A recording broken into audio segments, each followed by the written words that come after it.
So, welcome back to the lectures on engineering mathematics 1, and this is lecture number 22, and we will continue our discussion on integral calculus, in particular improper integrals of type 1, and today we will be talking about the convergence of type 1 integrals. In the last lecture we have seen how to evaluate those integrals or the integrals of type 1, and with the basis of the evaluation indeed we can conclude whether the integral converges or it diverges.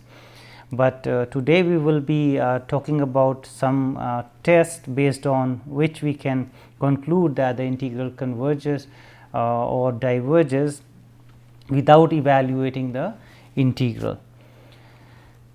So, just to recall, in the previous lecture we have discussed this test case, which was a to infinity 1 over x power p dx, and it converges for p greater than 1 and diverges for p less than equal to 1. So, this test or this test integral will be very useful to compare the integrals with other improper integrals and to conclude the convergence of the underlying integral. So, here again this convergence of this depends on p. So, for all values of p greater than 1, this integral converges, and p less than or equal to 1, this integral diverges.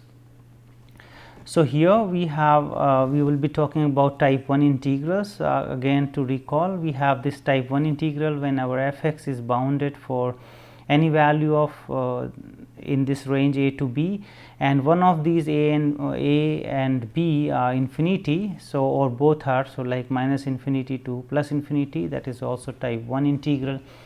So, we will be talking about the convergence of such integrals where infinity appears in the limit.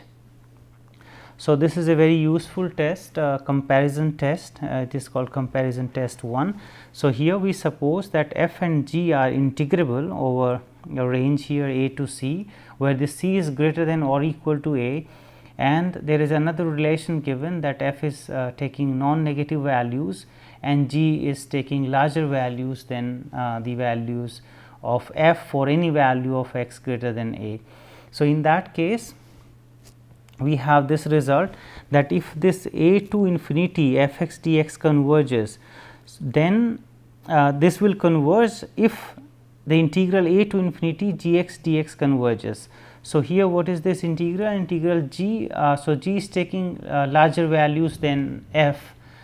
So, in that case, if this integral, which is the bigger integral in that sense, because g is taking larger values. So, we have indeed this relation when we have this g bigger, that this integral, this g will be having the larger value than this integral f dx, whatever range we are talking about here, like a to infinity and a to infinity. If these integral exists naturally, in that case we have such a result here. So, if this integral converges, because, and this is the larger value because g is taking a larger value at any point x greater than a. So, in that case naturally that this integral also converges, because if this value exists and this is smaller than that, so naturally this also exists.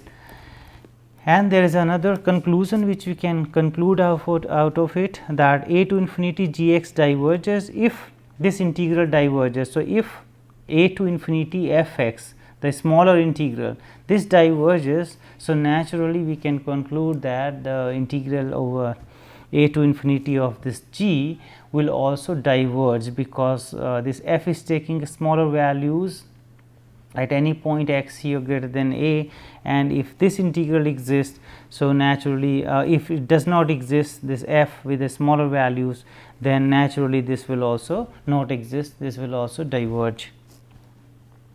So, here we have another test which is called the limit comparison test or the comparison test 2.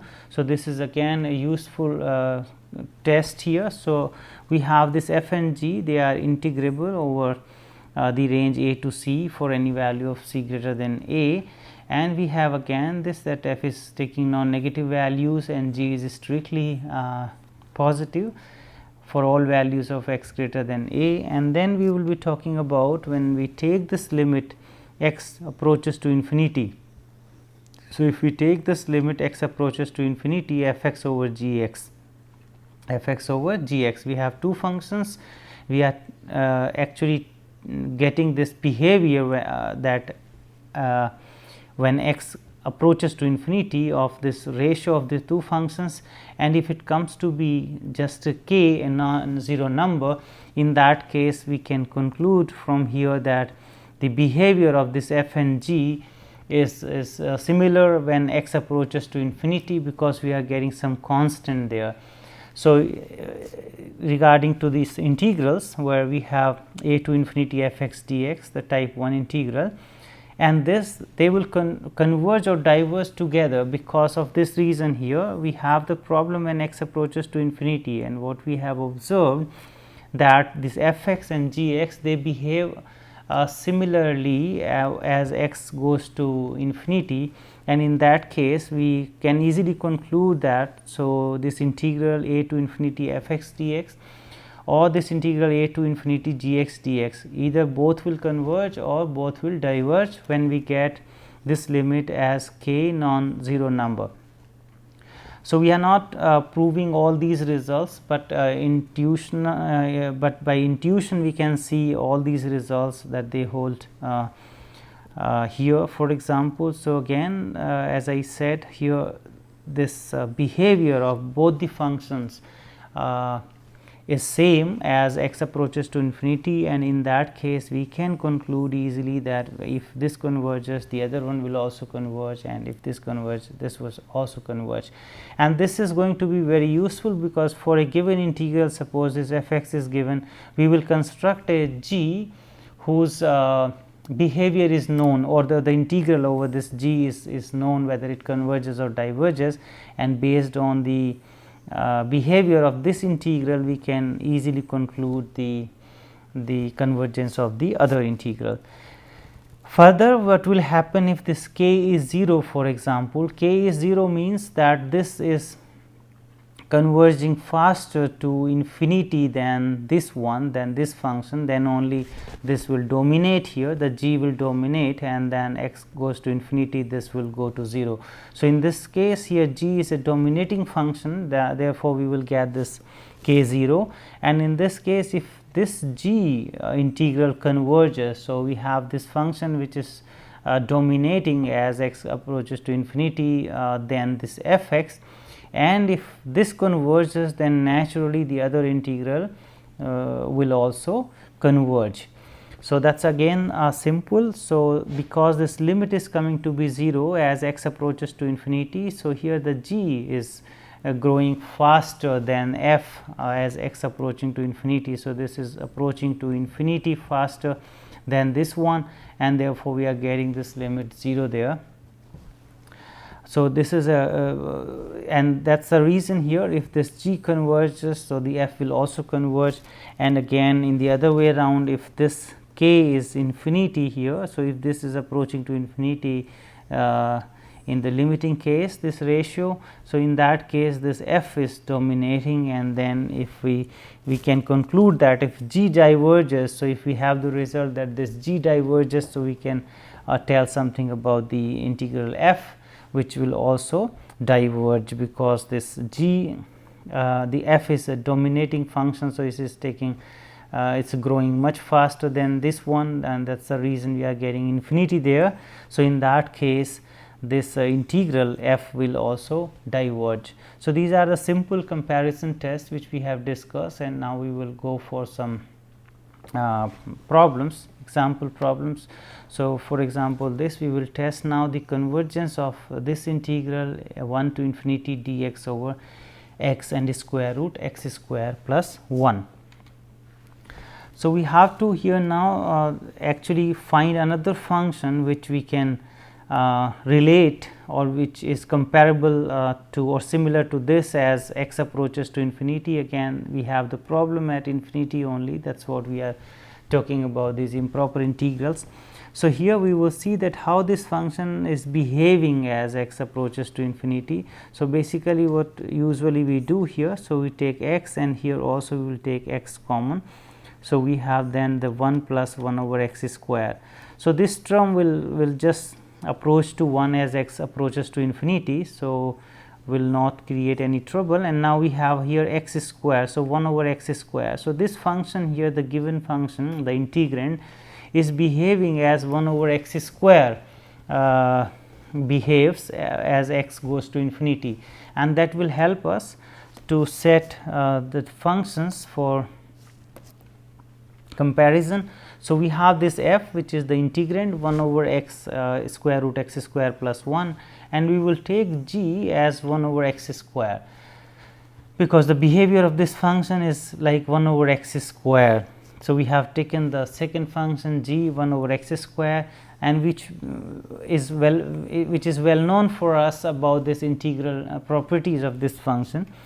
So, here if we take this limit now f x over g x. So, if we compute this limit, so this is because this g x is 1 over x square. So, if we have 1 over x square here, so this x will cancel out there for x square. So, we will get x over square root x square plus 1, and this limit will be so again we can cancel this x also. So, we will take common from here, we have 1 plus 1 over x square. So, this will get cancelled, and when we take the limit as x goes to infinity, so here it will be 1.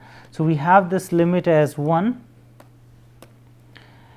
which is not equal to 0. So, if this is not equal to 0, our comparison test 2 tells that this integral, the given integral, will behave as the integral of this g similarly. So, we have already the result for this integral g, and remember this 1 over x square over this 1 to infinity. So, this integral here 1 over, so 1 to infinity, and we have taken here 1 over x square and dx. This integral converges, that we know from that test integral. So, if this converges and this ratio is coming to be 1 as constant, so in that case the other integral will also converge. So, as this converges, this will imply that the given integral g x over x square root x square plus 1 will also converge. So, here the main point is that we have to look for the behavior of this integrand as x approaches to infinity, how this behaves in terms of the simple function 1 over x power p type function, and then we can easily get this limit. In this case it is like non-zero, so 1, and then we can conclude that this converges. So, this will also converge.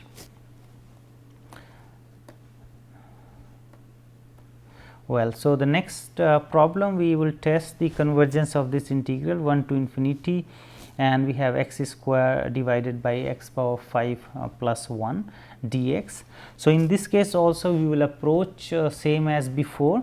So, we have this f x square over square root x 5 plus 1, and then the behavior of this function we will test here. So, we have x square in the numerator, and here if we take x power 5 by 2. So, x power 5 and there is square root there. So, 1 plus 1 over x power 5, and then there is a square root here. So, this term will not create any problem whereas as x approaches to infinity, because this will be just 1 here. So, the behavior will be influenced by these two terms. So, we have 1 over here x power 5 by 2 and then minus 2, and this term is square root, which is not creating any trouble as x approaches to infinity, and this one here. So, this is behaving like 1 over x power 1 by it is a 4. So, 5 minus 4 by 2. So, 1 by 2. So, square root x. So, 1 over square root x.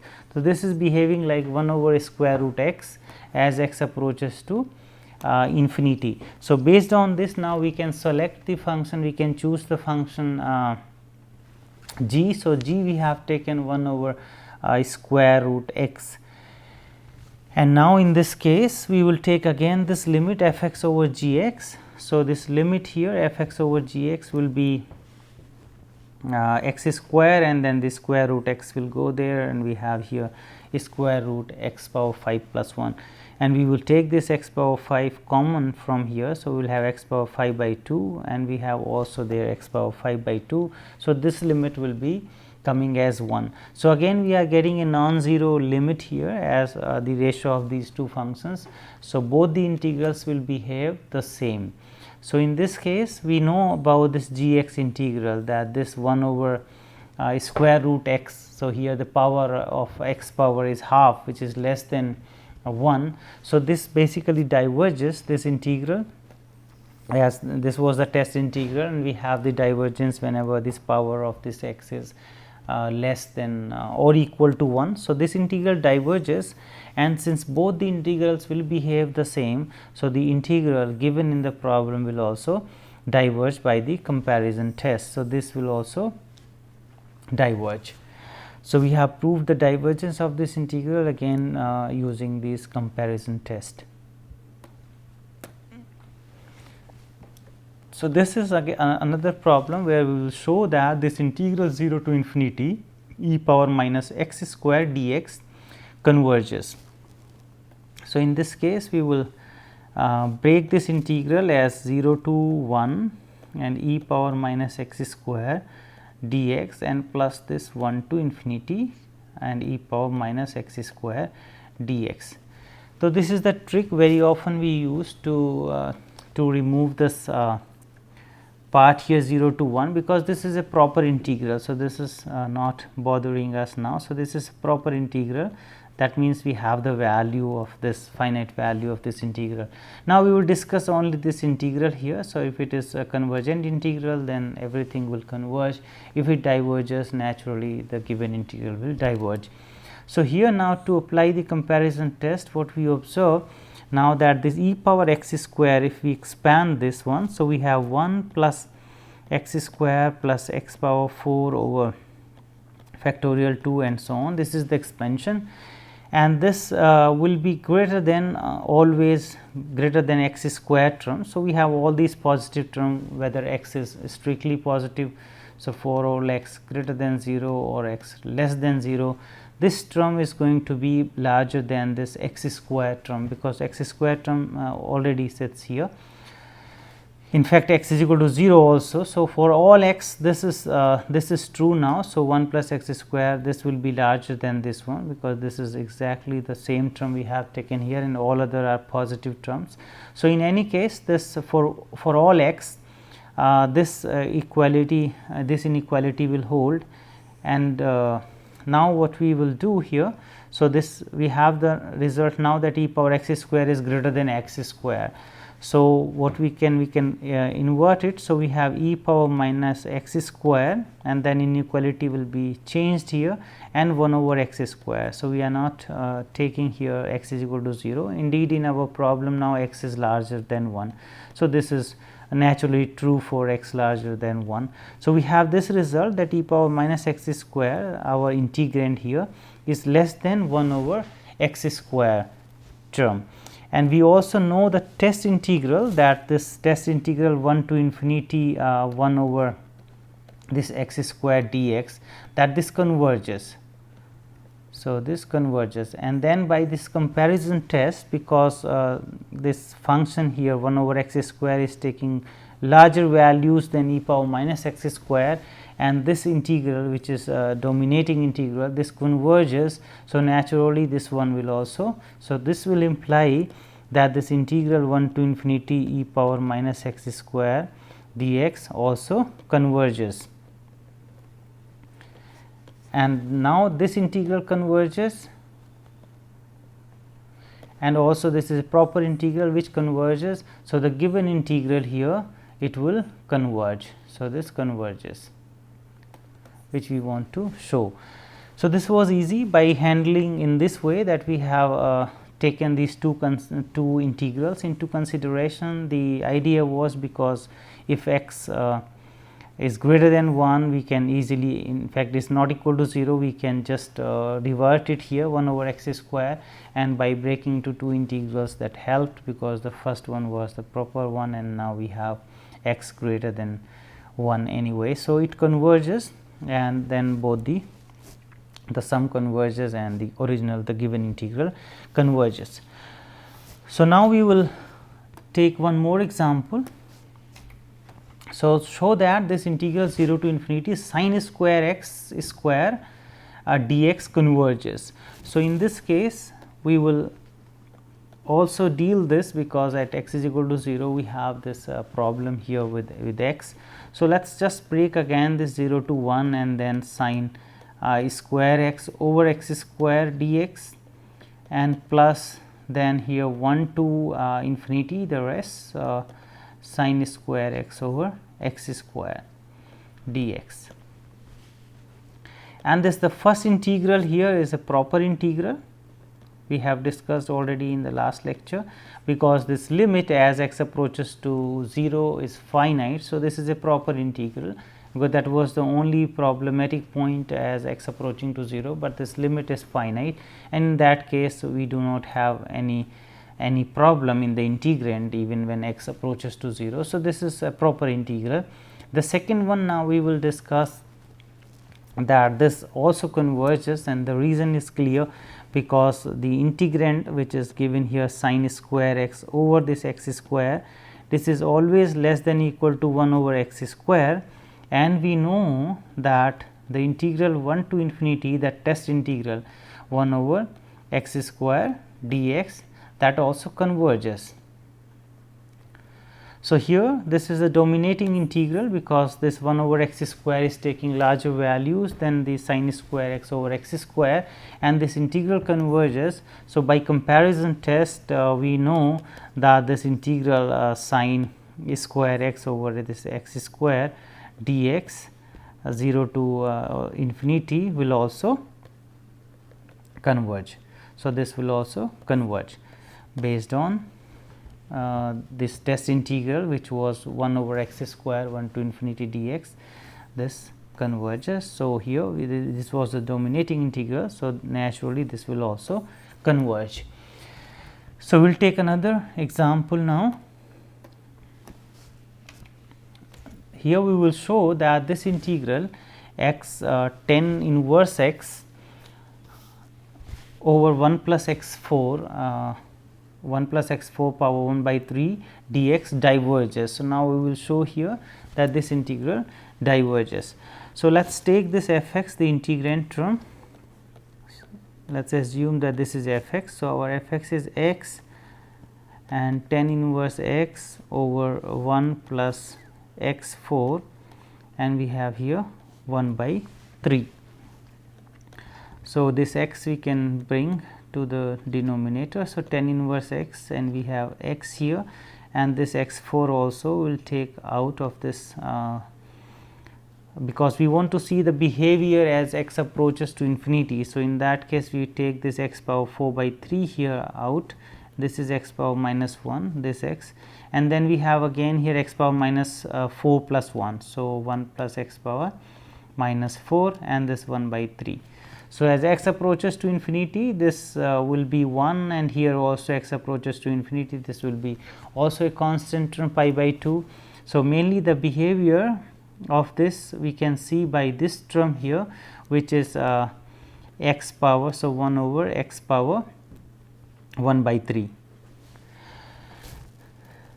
or this is x power minus 1 by 3 as x approaches to infinity. So, this function here, the integrand, behaves as x power 1 minus 1 by 3 when x approaches to infinity. And now we got this function g x. So, if we take this function as g x is equal to 1 over x cube or x power minus 1 by 3, then we can get that limit. So, the limit as x approaches to infinity of this f x over g x function. So, the limit x approaches to infinity, the f x was x tan inverse x, and then we have here 1 plus x 4 and then 1 by 3, and this is g x, which is x power minus 1 by 3. So, I can take to the numerator x power 1 by 3. So, now what do we have here? So, this is limit x goes to infinity, and there we have x power 4 by 3 and this tan inverse x, and here also we will take this x power 4 by 3, and then we have the same x power minus 4, and this is power 1 by 3. So, as x approaches to infinity, this is pi by 2, tan inverse infinity, this will be pi by 2 and this will go to 1. So, we got this pi by 2 limit. So, now since this limit is same, this limit is a non-zero number. So, now the conclusion is that both the integrals, integral over f and integral over g, they will behave the same. So, in this case we know that this integral here 0 to, so 1 to infinity, and this 1 over x power 1 by 3 dx. So, here the p, the power is less than 1. So, this integral will diverge. So, this integral will diverge, and so the integral over f will also diverge, which is given here in the problem. So, this integral diverges because we have compared this with 1 to infinity 1 over x power 1 by 3 dx integral, and they both has to behave the same because of the reason that their behavior is same as x approaches to infinity. Well, so having this, now we go to the conclusion now. So, we have seen the two comparison tests. Test number 1 was when we have this relation in f, that f is greater than equal to 0 and g is greater than equal to f, and in that case if we know that this g converges, the larger integral which is taking the function taking large values, if this converges, the other one will also converge, and if that diverges, the smaller one, if that diverges, the other one will also diverge. So, the comparison test 2 was again we have this relation. So, it can be strictly equal also, because at x approaches to infinity at least this g x should not be 0. So, we have if this value is k, and in that case if k is not equal to 0, they both will behave the same, and if k comes to be equal to 0, that means this is growing much faster. In that case, if this converges, the other one will also converge, and we have also the result if this k is infinity and this diverges, thus g integral, which is the smaller one, now this f dominates. So, in that case if this smaller one diverges, naturally the bigger one will also diverge. So, that was the conclusion of this lecture, this comparison test 1 and the comparison test 2. So, these are the references we have used to prepare these lectures, and thank you very much.